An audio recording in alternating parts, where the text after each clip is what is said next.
My daughter didn't look up from her phone when she said it. "You're not getting anything, Dad. Just so you know before this gets awkward." She was sitting at the long conference table in Ingram and Associates on the 14th floor, her legs crossed, her coffee from the place downstairs balanced on the edge of her chair's armrest. My son-in-law sat beside her, jacket off, one arm draped over the back of her chair like he owned the room, which in his mind I suppose he did. I had driven 40 minutes to get there in a truck with a cracked side mirror and a heater that only worked on the passenger side. My daughter had arrived by car service. "Your mother asked me to be here," I said. "Mom asked a lot of people a lot of things." My daughter finally set her phone down. She looked at me the way you look at something you're trying to decide whether to deal with or ignore. "The point is, you two were divorced. Have been for 9 years. You're the ex. You're not family anymore." My son-in-law smiled at that. Not a nice smile. The kind that's really just a way of showing teeth. "My name is Nash Pelham. I'm 67 years old. I spent 4 decades as a structural architect, designing buildings I was told would outlast me, and I'm starting to believe the same thing about the mistakes I made raising my daughter. If you've ever sat in a room full of people who love what you built but can't see the man who built it, stay with me. I want to tell you what happened next." Isadora and I were married for 31 years. She built a hospitality design company that became one of the most respected firms on the East Coast. Hotels, restaurants, private estates. By the time we divorced, her business was valued at just over $30 million. The divorce wasn't because we fell out of love. I want to be clear about that. It was because a competitor filed a predatory lawsuit designed to attach itself to every asset either of us owned. Our attorney, a quiet, sharp man named Ingram who had been with Isadora for 20 years, advised us that the cleanest way to protect what she had built was to separate it from me legally. On paper. Off paper was different. For 9 years after the divorce, I still drove to her house on Sunday mornings and fixed things. A gutter, a flickering breaker. Stayed for coffee. Sometimes stayed for dinner. Our daughter knew I came around. She called it sad. She called it me clinging to relevance. What she didn't know was that every major decision Isadora made, every contract, every acquisition, every trust amendment, she ran by me first. Not because I asked her to, because she wanted to. 3 months ago, Isadora was diagnosed with a fast-moving cardiac condition. She lasted 6 weeks. I sat with her in the hospital 4 nights out of the last 7. My daughter came once, stayed 40 minutes, and took a photo of herself at the bedside that she posted that evening with a caption about family and resilience. It got over 2,000 likes. I was not invited to the funeral arrangements. My daughter handled all of it, and she handled it as a performance. The right florist, the right venue, the right number of white roses for the aesthetic she was building around her grief. I found out the service details through Ingram, who called me privately. I stood at the back of the church. My daughter saw me when she turned to speak to a caterer at the end of the aisle. She held my gaze for exactly 2 seconds. Then she turned back to the caterer. That was the funeral. This was the will reading. Ingram sat at the head of the table. He was 72, a small man with the particular stillness of someone who has spent decades delivering news that changes people's lives. He adjusted his reading glasses and opened the binder. The estate of Isadora Pelham. My daughter sighed faintly at the name.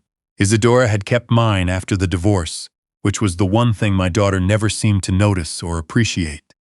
Ingram listed the assets. The firm, valued at $18 million. The primary residence appraised at $4.2 million.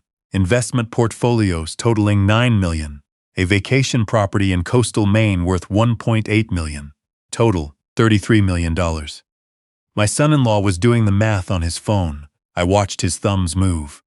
To my daughter, Ingram read, I leave my personal jewelry collection, my library, and the memories we made together, which I hope she will carry with more care than she has carried most things. My daughter blinked. That's it? All remaining assets, Ingram continued without pausing, including the firm, all properties, and all financial holdings, are to be placed into the Pelham Family Preservation Trust, to be held and managed at the sole discretion of the trustee. My son-in-law leaned forward. Which trustee? Ingram looked up from the binder. He looked past my daughter. He looked past my son-in-law. He looked down the table at me. The sole trustee of the Pelham Family Preservation Trust is Nash Pelham. The room didn't make a sound.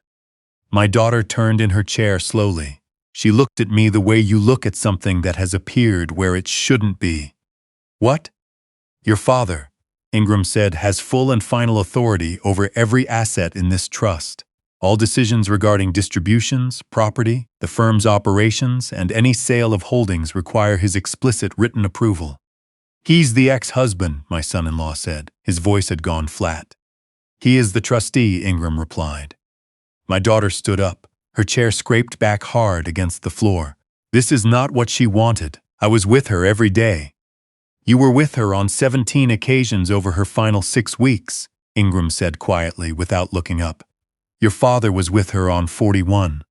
She looked at me. I hadn't moved. I had my hands folded on the table, and I was looking at a spot just to the left of the binder because I didn't want to look triumphant. I wasn't triumphant.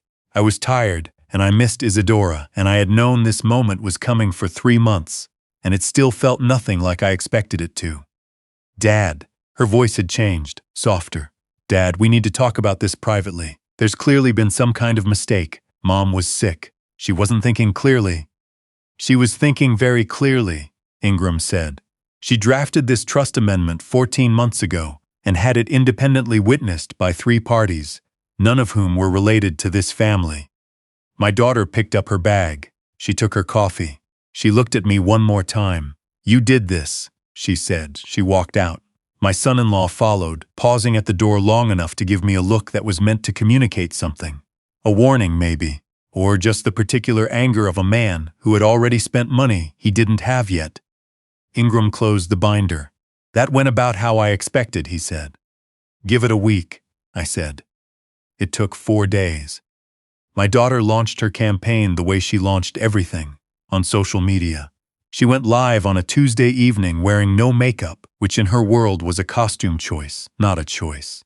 Her hair was down. She was sitting in the kitchen of the house she and my son-in-law owned, a house, I happened to know, that carried a second mortgage they'd taken out 18 months ago to fund his latest development project, which had stalled in the Harbor District going on 2 years.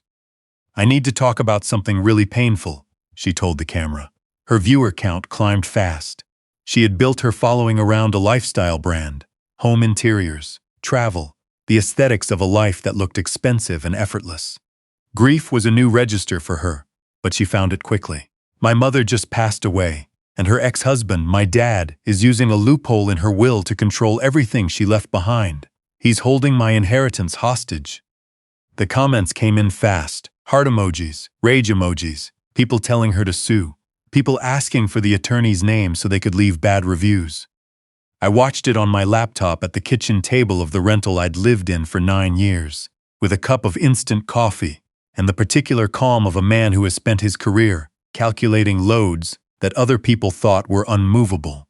A structural engineer doesn't panic when pressure increases. He redistributes the weight. She wasn't done. 2 days later, I received a legal filing. My daughter, acting through a firm her husband had sourced, was petitioning to have me removed as trustee on grounds of cognitive decline. The filing included an affidavit from a doctor I had never met, a man named Turfeld, who Ingram informed me, had a documented history of signing these assessments for family disputes at a rate of about $4,000 per signature. Can they freeze the trust? I asked.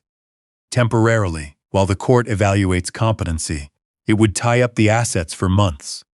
Schedule me for an independent cognitive evaluation, today if possible. The courts don't move that. Then we file a counter-petition, and Ingram, find out everything you can about the development project my son-in-law has stalled. There was a pause. How much do you already know? Enough to know it's bad. I want numbers. Ingram called the next morning. The Harbor District project had $7.2 million in construction loans coming due in 90 days. My son-in-law's investors had pulled out after permit delays. He was personally liable for $4.1 million of it. Without an infusion of cash he was counting on from Isadora's estate, he was looking at personal bankruptcy. My daughter didn't know the full number. I was almost certain of that. She knew it was bad. She didn't know it was that bad. They were two people running toward the same burning building for entirely different reasons. I made a decision. I approved the transfer of the primary residence into active trust occupancy, meaning my daughter and son-in-law could move in and live there while the competency proceedings were ongoing. It seemed like a concession. It was not a concession. Isadora's primary residence was a 1920s colonial on 4 acres. It had been beautiful once. In her final years, with her health declining and most of her energy going to the firm, it had been maintained at the minimum threshold. The furnace was original to a 1960s renovation. The plumbing in the east wing was galvanized steel that had been corroding quietly for years. The pool hadn't been serviced in 2 seasons. The property taxes on a $4 million estate in that county came to nearly $90,000 annually. Per the trust occupancy agreement, the resident beneficiary assumed all responsibility for maintenance, utilities, and taxes. None of this was in the letter I sent them. They moved in on a Thursday. I had access to the security cameras because I was the trustee, and the trustee controlled the property. I wasn't watching to gloat. I was watching because I knew my son-in-law, and I knew what a cornered man looks like when he starts making decisions. He started making calls within 48 hours. By the following Monday, there were people coming to the house who were not movers and not contractors. A man in a gray sedan who spent 20 minutes examining the antique maps in the study. A woman who photographed Isadora's collection of mid-century ceramics with her phone. My son-in-law was conducting private sales out of a house he did not own and had no authority to liquidate. I called Ingram, activate the inventory lien. Within the hour, every buyer my son-in-law had contacted received a legal notice informing them that all property at the residence was cataloged as trust assets, that any private purchase agreement was legally void, and that proceeding with acquisition of trust property would constitute receiving stolen goods. 3 of them called to cancel that same afternoon. I watched my son-in-law take those calls from the kitchen window camera. He threw a ceramic mug against the wall when he got off the 3rd one. It was not one of the inventoried pieces. Small mercies. My daughter went live again that night. This time she was angry, not sad. That was a mistake on her part. Anger reads differently to an audience than grief. Grief makes people sympathize. Anger makes them watch to see what happens next, but it stops making them reach for their wallets. The donation link she'd quietly added to her profile went quiet. The court dismissed the competency petition 3 weeks later. I had been evaluated by 3 independent neurologists, all of whom returned the same finding. No evidence of cognitive impairment. One of them noted, in language that still made me smile a little, that I had demonstrated unusually precise recall and executive reasoning for any age. Terfeld's affidavit was referred to the State Medical Board. What happened next, I didn't plan for. Some things you don't plan for, even when you're the kind of person who plans for most things. My daughter called me on a Sunday evening. She was crying, and the crying was real. I've known her long enough to tell the difference. The performance crying has a rhythm to it, an awareness of itself. This was different. Soren told me the real number, she said. The loans, all of it. I didn't know, Dad. I didn't know it was that much. I let the silence sit for a moment. I know you didn't. He says without the estate he loses everything. He says it'll come back on me too. Portia, I said her name and waited. Your husband's financial situation is not the estate's responsibility. It is not your mother's responsibility, and it is not mine. Then what are we supposed to do? That, I said, is a question I'd encourage you to ask your husband. She hung up. I sat in my kitchen and looked at the wall for a while. I wasn't made of stone. I loved my daughter. I had loved her since the moment she was born, and I had made mistakes in raising her, given her too much, questioned her too little, let her build a life around surface things, because it was easier than the harder conversation. Isadora and I had talked about this those Sunday mornings. She'd said once, over coffee we failed her by succeeding too fast. She never saw us struggle. She was right. The next morning, Ingram called and said the words, "There's something in the safe deposit box." She left instructions that it only comes out if the estate is contested or if the family is harmed. He brought the drive to me personally. He set it on the table and sat down across from me and said nothing, which told me what I needed to know about its weight. There was a handwritten note clipped to the drive. My name on the front, inside Nash. Watch this first. She needs to hear it from me. I plugged the drive into my laptop. Isadora was sitting at her desk at the firm. She looked thin but composed. She was wearing the blue cardigan she'd had for 20 years, the one with the worn collar she always refused to throw out, said she'd earned every thread of it. Her hands were folded in front of her. She looked directly into the camera, and she did not look away. I'm recording this on November 12th, she said, her voice steady, quiet. If this becomes necessary, I want it understood. I am of sound mind. This is not coerced. This is overdue. She took a breath. Portia, if you're watching this, it means you've done what I was afraid you might. So I need to tell you something your father doesn't know, because I protected you from it. For 3 years, someone has been using the firm's subsidiary accounts to redirect client retainer payments. Small amounts. The kind of thing that takes a forensic accountant to notice. I noticed because I built those accounts myself, and I know what they should look like. She paused. The transfer's traced to an LLC registered in your name, sweetheart. I've had the forensic report for 7 months. I didn't go to the police because you are my daughter. I am telling you now, through this recording, because if you are fighting your father over this estate, you need to understand what it is you are actually fighting over.